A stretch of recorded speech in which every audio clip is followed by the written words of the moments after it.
امس بالحلم شوف الصدام بجهنم.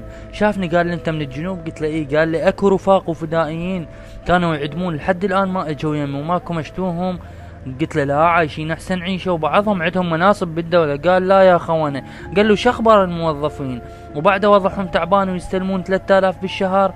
قلت له لا، رواتبهم مليون واكثر واقل بشويه وعايشين احسن عيشه. تعجب صدام حسين.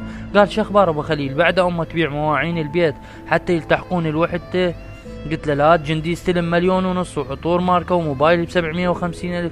قال شنو هاي تحكي صدق؟ قلت له وروح صبحة ما كذبت عليك. قالوا شخبار السيارات؟ بعدها الكراون والفولكا يشتغلون تاكسيات. قلت له لا يا معود، كلها جار جار وسنتافيات وجكسارات اخر مدير. قال شخبار التفاح اللبناني؟ بعده يجي خاص بكرتون الاولاد اعضاء القياده. قلت له لا، صار اي عراقي يقدر يشتري موز وتفاح وبرتقال 3 ب2000. زين والجقاير بعدهم يدخنون لف وسومر وبغداد؟ قلت له لا، مالو بورو جقاير اشكال والوان وذيك البواكيت الحلوه. قالوا بعدهم يخيطون البطانيه ويسوونها قمصله. قلت له لا، انت مطي قماصل كله جليد واقمشه تخبط. قال على هذا الحكي يوميا يشتمون الصبح والعصر وتافلين على وجه ام صبحه لان حرمتهم من كل هاي الشغلات. قلت له لا يا معود، اكو ناس لسه يترحمون عليك ويحنون لايامك ويتمنونها ويقولون على ايام صدام الحلوه. قال ها عود ليش يترحمون علي وانا كنت مطيح حظهم؟